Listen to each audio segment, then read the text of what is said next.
In a time when the dusty streets of the frontier were ruled by harsh winds and even harsher hearts, one man moved quietly through the shadows, unnoticed and unpraised.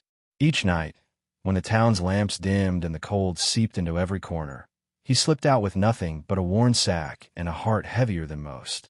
No one in that rugged town knew the secret he carried, the food he shared with the hungry souls hidden beneath tattered coats and broken dreams. They saw only a solitary figure, a man of few words, whose eyes held stories the world never asked to hear. He was a man who wore silence like armor, never seeking thanks or glory for what he did. The townsfolk whispered rumors. Some said he was a recluse, others believed him a wanderer with no past. Yet, when dawn broke and the sun cast long shadows across the barren land, the poor would find their stomachs eased, their spirits lifted by the kindness that came from nowhere but his hands. What no one realized was that behind his rugged exterior lived a heart that beat fiercely for those forgotten by the world. Years passed, and the quiet hero continued his nightly ritual, never once asking for recognition or reward. He knew the dangers of this unforgiving land, men quick to judge and quicker to condemn. But he chose to stand in the silence, giving what little he had to those who had nothing. The townsfolk carried on with their lives, unaware of the sacrifices made in the dark, the lives touched without a word of thanks, the hope rekindled in the coldest of nights.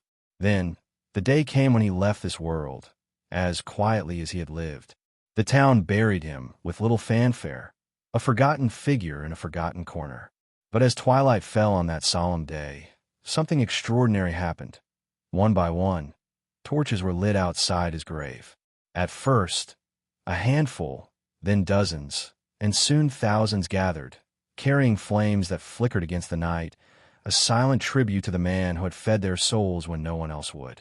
This is the story of a man whose kindness burned brighter than any torch, whose deeds whispered louder than any shout, and whose legacy changed a town forever.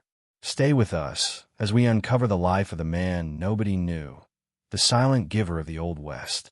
The townspeople had always seen him, a figure wrapped in a long, dust-stained coat, boots worn by time, and a hat pulled low enough to shadow the stories written on his face. He wasn't one for words. He passed through town like the wind, constant, quiet, and strangely comforting. Children whispered that he used to be a gunslinger, while the older folks swore they'd seen him praying alone at the church ruins at dusk. Nobody knew his name, but each morning, scraps of bread disappeared from the baker's shelf, and soup pots left outside empty houses were mysteriously filled. People called it luck. He called it duty. He never waited for thanks. In the dead of night, he moved through the crooked alleys and dry canyons, his bag light, but his mission heavy. He'd knock only once on each door, never more. If someone answered, he'd nod, leave food, and disappear before their gratitude could find words. To the hungry widow by the riverbank, to the orphan boys under the collapsed bridge, to the native grandmother exiled beyond the hills, he gave with the same reverence. No judgment, no expectation, just presence. Some say kindness is weakness out here. That mercy invites trouble, and maybe that's why he never told a soul. In a land where bullets talk louder than men, doing good in secret became his shield. Not even the sheriff, a man who boasted of knowing every secret in town, had the faintest idea. The cowboy simply became a part of the landscape, like the rocks, like the dust, existing without recognition, until recognition no longer mattered. But there were signs. A stitched blanket left on a freezing child's shoulders. A full sack of potatoes hanging on the cabin door when a mother cried herself to sleep. A letter written in careful, calloused handwriting tucked beside a soldier's grave. You're not forgotten. Some townsfolk started to wonder. A few even tried to follow the signs, but the trail always vanished before dawn, as if he rode the wind itself. He kept no journal, left no photographs. What he did leave, however, was something far more enduring. Each life he touched held a spark, the kind that warms long after the fire is gone. Yet still, no one truly knew. Not until the day the skies turned gray, the bell tolled once, and a stranger carved his name into the town's wooden cross. Daniel Boone Carter. The man who had fed an entire town without ever asking who they were. The name meant nothing to most, at first. It sounded like fiction, like some preacher's tale passed around a campfire. But then, stories began to surface like gold in river sand. The woman with 4 children whose pantry had mysteriously stayed full through a drought remembered a voice that whispered, "You're not alone." A drifter who'd lost his leg to a bear trap recalled waking beside a fire with a can of beans in his lap and a coat laid over his shoulders. Slowly, the puzzle pieces connected, and the silhouette they formed looked exactly like him. The church hadn't seen candles in a decade, but that night, dozens burned. Then hundreds. People who had once walked past him without so much as a glance now gathered in silence, their eyes fixed on the humble grave that barely bore his name. The soil was still fresh, the wood cross hastily nailed, and yet a sacredness hung in the air like smoke after battle. Men who'd sworn off tears wept without shame. Women clasped their hands over their hearts. Children left crusts of bread at the foot of his resting place, just like he had once done for them. The sheriff came forward the next morning, his badge dull from neglect, his face twisted in confusion. He admitted publicly that he had never known. Not once. "I thought he was just another ranch drifter," he said, voice thick. "Didn't think a man like that could change a place without ever firing a shot." The blacksmith nodded from the crowd. "He didn't change the place," he said, loud enough for all to hear. "He changed us." And with those words, the truth became legend. Not a legend forged by guns or duels at noon, but by meals left in silence and hope given in the dark. The West was known for its violence, its greed, its thirst for land and legacy. But this man had shown them a different kind of power, the kind that didn't come from force, but from sacrifice. He had fed their bellies, yes. But more than that, he had fed their belief that goodness could still survive in a broken land. As the second night fell, torches were lit again, not by obligation, but by memory.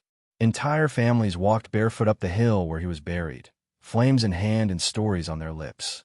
They didn't come for spectacle. They came for connection. For the first time, the town breathed as one, not in fear or hunger, but in shared reverence for the man who had loved them all without ever asking to be seen. Before Daniel Boone Carter, the town of Red Hollow was a place defined by its silence, not the peaceful kind, but the heavy, aching sort. People lived side by side without ever truly seeing each other. A widow could die in her cabin, and no one would know for days. A child could starve on a back porch, and passers-by would look the other way, blaming fate or God or just plain bad luck. But Daniel had heard their silent cries. He didn't need words to feel when someone was hungry. He didn't wait for a request to know when someone had lost hope. He simply appeared, like dusk after a hard day, always right when it mattered most. Some said he was an angel. Others said he was a ghost from an old war, haunting the town with mercy instead of vengeance. But those who looked closer knew he was just a man, bone, blood, and heart. A man who had carried his own pain for so long that he could spot it in others without a single word spoken. There was a story, whispered by the oldest man in town, that Daniel had once had a family, a wife and child lost in a fire, that he had once lived in a house near the canyon's edge, that after the fire, he never spoke again. No one ever confirmed it. But when they stood at his grave and saw the little wooden carving of a woman and child tucked beneath a rock, no one questioned it either. The preacher, who hadn't stepped into the pulpit in years, found himself at the grave one morning before sunrise. He didn't bring a sermon. He brought silence and sat on the cold ground, hat in hand. "I should have known," he muttered. "I should have seen." And that became a chorus of regret across the town. The saloon owner who once turned Daniel away for not having coins now donated every night's leftovers to the poor. The banker forgave the debts of 3 families. The butcher, once known for weighing his meat with a heavy thumb, gave away half his stock before winter. One man's quiet legacy had done what laws and sheriffs never could: awaken a town's conscience. Children began asking about Daniel, as if he were a folk hero. Was he a cowboy or a doctor? They asked. Did he ride a white horse or walk on foot? The answers didn't matter. What mattered was the image now etched into their minds, of a man who asked for nothing and gave everything. And, for the first time, those children grew up believing that being kind wasn't weakness, that feeding others wasn't charity, but a form of courage, that silence could speak louder than sermons, and love could wear boots and a dusty coat. In time, Red Hollow changed. Not quickly, and not without struggle. But the seed had been planted deep, deeper than roots of any tree. And each year, on the day of Daniel's passing, the town would go silent again.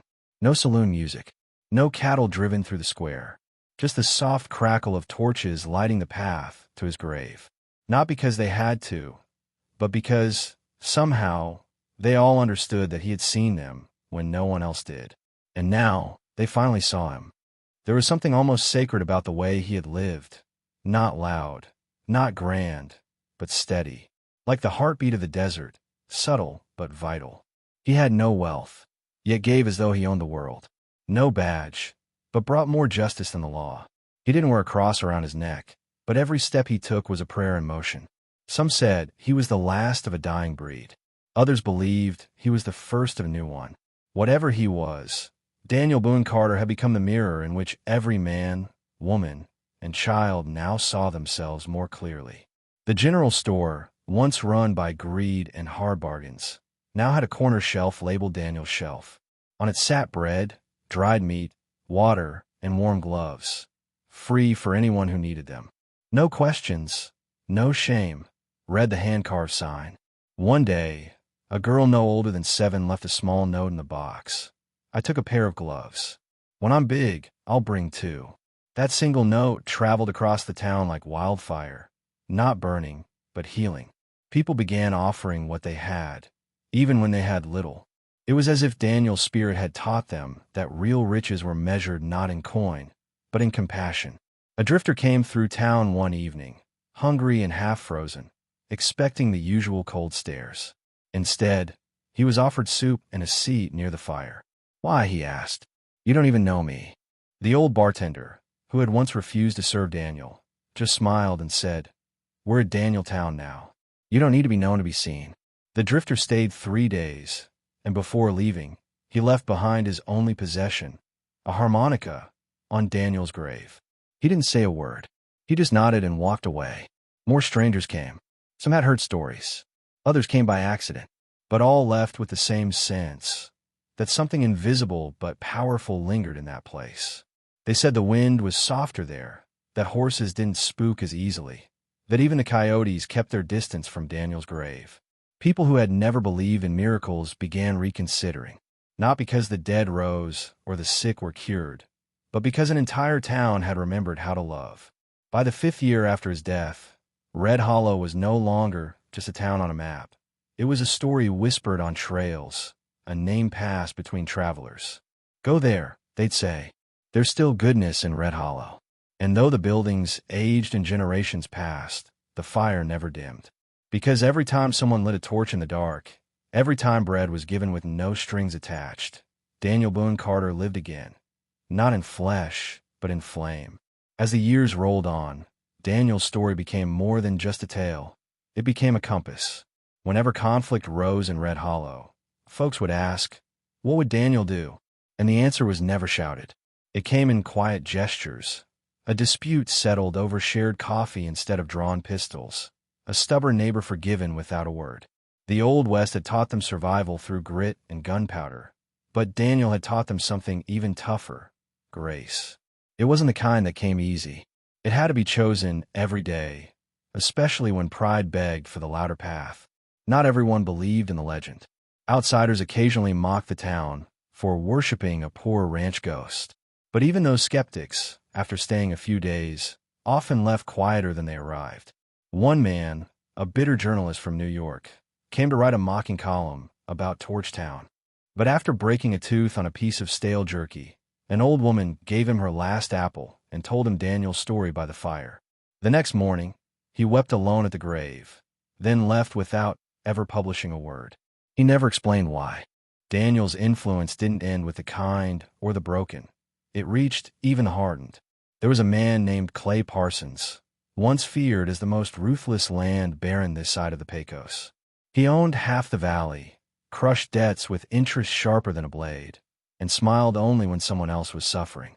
But one winter night, his youngest son nearly died of pneumonia, and no doctor would ride through the storm. Except one rider did. A man with no name, no payment asked.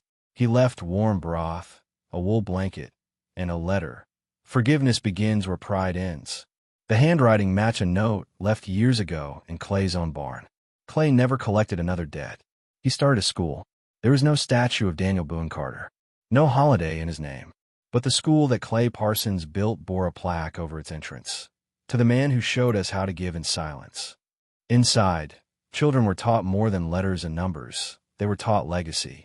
Each student, before graduation, was asked to spend a week helping someone anonymously. Most returned changed. Some returned inspired. A few never returned at all, choosing instead to wander, like Daniel, giving what they had to the forgotten corners of the West. By the time 2 decades had passed, many who had known Daniel were gone. But new faces still gathered each year, torches in hand, repeating the path up the hill. They came not just to remember, but to remind themselves that even in a place once ruled by violence and dust, a single man had rewritten the code of the West. Not with a gun, but with bread. Not with power, but with presence. Not with legend, but with love. One winter evening, deep in the season when frost painted every pane and silence hung heavier than snow, a stranger arrived at the town's edge. He was thin, wrapped in layers that didn't match, and rode a mule with one eye. The townsfolk, now older and wiser, greeted him like kin. They gave him a bed, a warm meal, and asked him nothing in return. The next morning, he asked to see Daniel's grave. When they pointed him up the hill, his eyes welled, and his voice cracked. He was my father. The town stopped that day, not because of shock, but reverence. The stranger, named Eli, sat by the grave until nightfall, hands in his lap, whispering words too soft for wind to carry. He spoke of fires and sorrow, of days spent searching, of regrets that burned hotter than any flame. He hadn't known where Daniel had gone, only that he had vanished after the fire. Eli had wandered town after town, hoping for a sign, finding none, until a worn journal pass between cowboys landed in his hands. Its final page read, "If you find me, know I never stopped loving you." Eli stayed in Red Hollow, but not to rest. He took up Daniel's saddle and began walking the trails his father once rode. He didn't try to replace him. He didn't wear his coat or speak in his name. Instead, he simply followed the path, feeding the hungry, helping the lost, carrying stories where words had failed. And the people, in return, didn't worship him. They joined him. Eli had not inherited wealth or land. He had inherited a mission, and that was enough. Soon, what began in one town spread to 3, then 10. A map was drawn, not of borders, but of kindness. Every time a stranger gave without being asked, the people said, "Another Daniel town has risen." The Old West, once carved by war and rail, was now stitched together by invisible thread. Compassion passed from hand to hand, voice to voice, until it was no longer one man's legacy, but a movement without end. And yet, through all the growth, all the change, Red Hollow remained the heart. The grave on the hill never became a shrine, but it never stood alone either. There were always fresh flowers, always a torch burning through the night, always footsteps in the dirt. Because even when no one was watching, someone remembered, someone gave. Someone walked into the dark carrying a loaf of bread and left behind a bit of light. Years later, the children of Red Hollow would ask their grandparents to tell the story again, the one about the man with the bread and no name. They'd sit on porches worn smooth by time, sipping warm cider, as the elders spoke slowly, with reverence. And though every storyteller added a small detail of their own, a dog that followed him, a melody he hummed, a prayer he whispered, the heart of the story never changed. It was never about what Daniel had, but what he gave. And not just food or warmth, but dignity, that rarest of gifts in a land where survival often stripped people of their humanity. One boy asked once, was he ever scared? And his grandfather, a man who'd once watched Daniel leave food on his doorstep after a flood, nodded with tears in his eyes. "I think he was always scared," he said, "but he did it anyway." That became a lesson carved into the bones of the town. Courage wasn't about the absence of fear. It was about action in spite of it. Daniel had no allies, no applause, no protection from the cold or the cruelty of men. But he had purpose, and that, somehow, made him unbreakable. Not far from the town, near the banks of the dry riverbed, someone built a bench from reclaimed wagon wood. On it, They etched words that never faded. He fed us when we were empty. Now we feed each other. Travelers often found the bench by accident, drawn by instinct or need. Some sat in silence. Others left pieces of bread. One woman placed her wedding ring there, whispering, "He saved my father's life." The bench became more than furniture. It was a confessional, a sanctuary, a reminder that legacies aren't measured in gold, but in how many hearts they pass through. Occasionally, a cynic would wander into Red Hollow, laughing at the stories. "One man can't change the world," they'd scoff. But no one argued. They simply pointed toward the hill at dusk, when the torches began to glow. They pointed to the warm meal left at every church door, to the extra seat always kept open at every table, to the bread shelf that never emptied. And when those cynics left, they often returned months later, quieter, gentler, sometimes carrying a loaf of bread in their hands, unsure of why they brought it, but certain they needed to. By the time the original townsfolk had all passed on, a new generation carried the torch, not just literally, but in spirit. They no longer remembered Daniel's face, but they knew his story by heart. And so, the town remained not just a dot on the map, but a living parable, a place that whispered to every soul that passed through. Even in silence, kindness echoes louder than thunder. One autumn, a storm rolled over the mountains like a beast, fierce, unexpected, and without mercy. The river rose for the first time in 20 years, and the winds shattered the western barn roofs. Red Hollow's people braced for the worst. But in the chaos, they remembered Daniel. They remembered that he had once walked these streets during blizzards with nothing but his coat and his will. So they moved. Together. They lit torches, formed chains to carry children across the flooding stream, cooked in shared pots, opened homes to the stranded. And not a single soul was lost that night. When the storm passed, the land was scarred, but the people stood stronger. A new plaque was added beside Daniel's grave. Not by the mayor, not by the church, but by the children of the town, carved with their own hands. It read, "We are his flame now." And truly, they were. Because every time someone chose to give without recognition, to love without demand, they were keeping that flame alive. Not through grand monuments, but through daily, invisible choices. The kind of choices that build bridges no flood can wash away. That same season, a man came riding in from the east, thin, weathered, dragging a mule carrying sacks of food. He said nothing as he rode down Main Street. But the townsfolk understood. One by one, they brought out their own sacks, their own blankets, their own bread. No one told them to do it. No one planned it. It simply happened, like a reflex born from memory. They filled the stranger's wagon to bursting, then watched him ride west, toward another town, still hurting, still hungry. No words, no thanks, just the work continuing. In a way, Daniel had never left. His body rested beneath the hill, yes, but his soul had bled into the soil, into the wind, into every heartbeat of Red Hollow. The West had buried many men, gunfighters, outlaws, tycoons, but none had left behind a fire that burned without fuel, a silence that healed more than sermons. He had turned a town from ashes into something immortal, and all he had done was give, again and again, with empty hands but a full heart. So when you hear the name Red Hollow, don't think of dust and cattle. Don't picture bar brawls or wanted posters. Picture a loaf of bread left in the night. Picture a torch lit in the dark. Picture a man no one knew until it was too late, and a town that will never forget him. As decades melted into generations, Red Hollow became more than a place.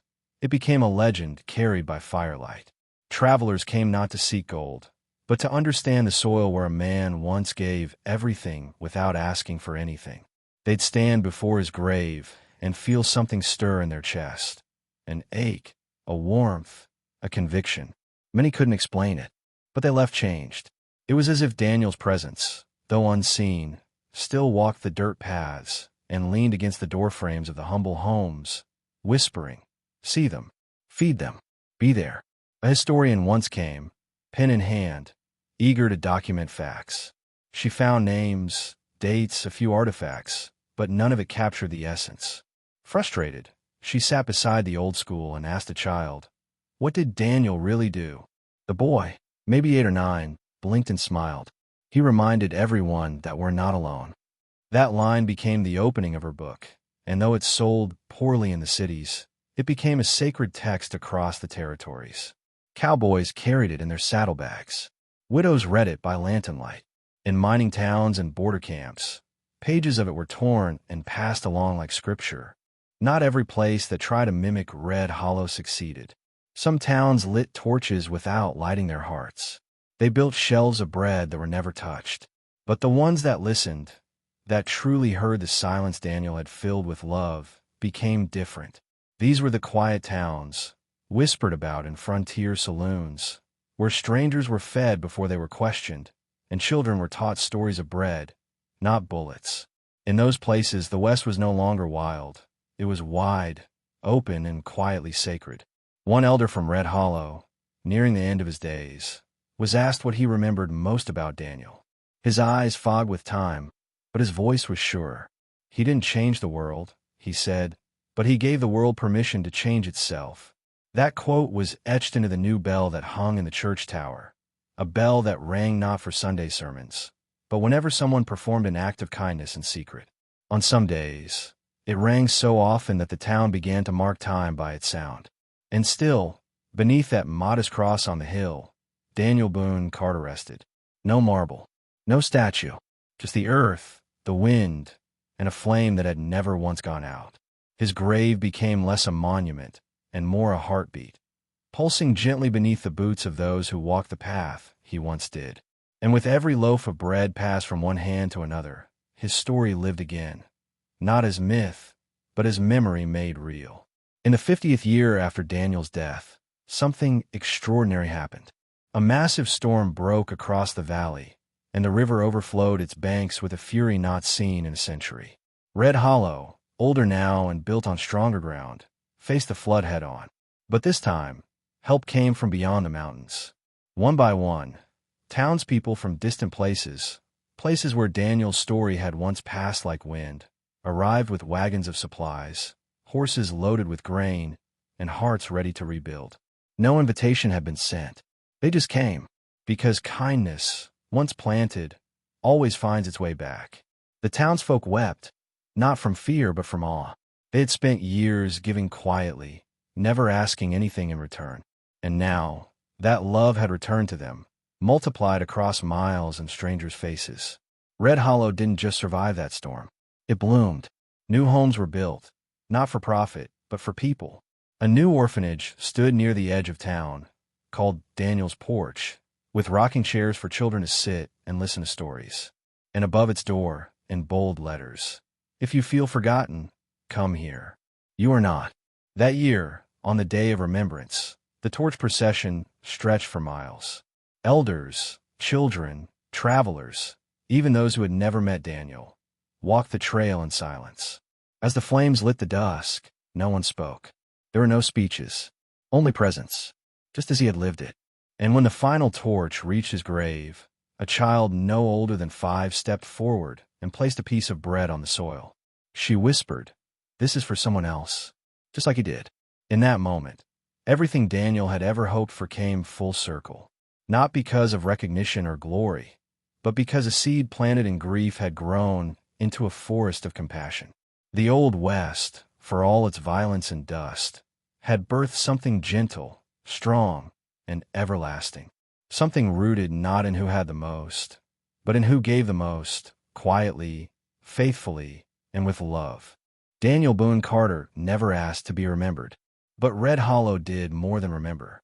It lived, and as long as someone, somewhere, offers bread without asking why, he always will. Long after the guns fell silent and the horses stopped riding through Red Hollow, the quiet rhythm of giving never ceased. What began with a man no one noticed became a force no one could ignore. Daniel Boone Carter didn't leave behind riches or monuments. He left behind a way of living, a blueprint carved not in stone, but in bread, fire, and silent acts of mercy. And as generations passed, one truth remained unshaken. The smallest gesture, offered without pride, can echo louder than any legend ever told. We often imagine heroes with capes, swords, or pistols. But sometimes, The greatest heroes are the ones who walk unnoticed, carrying warmth in their hands and kindness in their steps. Daniel was not a man of words. He didn't preach or perform. He simply showed up, night after night, storm after storm, until his goodness stitched itself into the fabric of an entire town. And in doing so, he proved that even in a world built on hardship, light can live in the quietest corners. This story isn't just about the past. It's a mirror held up to us now. In a time where noise often drowns compassion, where recognition is chased more than meaning, the tale of Daniel reminds us of what truly lasts. Not wealth, not fame, but what we give in silence, what we offer when no one is watching. Because that's where the soul of a community is born, not in applause, but in humility. So ask yourself, what legacy are you building when no one is looking? What flame are you carrying in the dark, not for praise, but because the world needs warmth? The story of Red Hollow didn't begin with a hero. It began with hunger, but it ended with a town that chose to feed each other. That choice is still yours to make, today, wherever you are.